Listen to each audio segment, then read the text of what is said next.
Happy Sankranti. ఏవరా కొక్కే ఉన్నా కర్చిందే పిచ్చి పిచ్చి కావత్రావా బాలాజీ ఇక్కడ 2 రోజుల్లో కోర్టు సున్న అయిపోతాను చూడు. నేను సంక్రాంతికి 2 లక్షలు నీ మొహన్ కొడతా చూడు. ఏవరా మావా దేనికన్నా కన్నవేనవా పోలీసులు కుక్కను కొట్టినట్టు కొడతారే. నాకు లాటరీ తగిలిందిరా. దాంతో పాటు ఒక రిచ్ అమ్మాయి నాకు లవర్ గా దొరికింది. నిజం అంటావేంది మ్యా? అదిగో నా లాటరీ టికెట్, అదిగో నా రిచ్ లవర్. ఈ కాబోయే కోటీశ్వరునే కొడతావా? నాకు లాటరీ 2 కోట్లు రానిరా. నా భార్య మోహన్ 50 లక్షలు పారేస్తా. మూసుకొని కూర్చో ఉంటది. నా రిచ్ లవర్ తో ఎంజాయ్ చేస్తా. ఊరి బీందనేసి బ్రహ్మ పడుతున్నావా? జాగ్రత్త రోయ్. ఖాళీగా ఉండి ఫోన్ చూస్తే ఇట్లాంటి ఆలోచనలే వస్తాయి.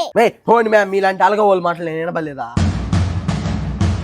బాలాజీ గారు డబ్బులు ఎప్పుడు ఇస్తారా? ఎన్ని రోజులు ఆయన తీసుకోనే? 2 రోజులు ఇచ్చేస్తానక్క. లాటరీ టికెట్ అని మోసుకున్నానక్క. 2 రోజులు అని 4 రోజులు గడిపోయినావు. ఈ 2 రోజుల్లో కానీ డబ్బులు ఇచ్చిపోయినావు అంటే పోలీస్ స్టేషన్ పోయి కంప్లైంట్ ఇస్తా ఏమనుకున్నావు? కోర్టులు వచ్చేస్తాయి. 2 లక్షలకు 4 లక్షలు ఇస్తానని తీసుకున్నావు కదరా బోడిగా. 2 రోజుల తర్వాత నీ కిడ్నీలు ఎమ్మైనా సరే నా బాకీ వసూలు చేసుకుంటా. జాగ్రత్త. రిచ్ లవర్ దొరికిందని నా కారు ఎత్తుకొని పోయావు కదరా. ఏదైనా కారా? 4 రోజులు అవుతుంది నా కారు ఎత్తుకొని పోయి నువ్వు. కారు మిస్ అయిపోయింది మావా. పోలీస్ కంప్లైంట్ ఇచ్చిన 2 రోజులు తెచ్చి ఇచ్చేస్తారు. ఇచ్చేస్తానులే మావా. కారు మిస్ అవడం ఏంద్రా? ఇట్టు కాదు నువ్వు మీ అమ్మ మీ నాయన కడిపోయి తెలుసుకుంటా.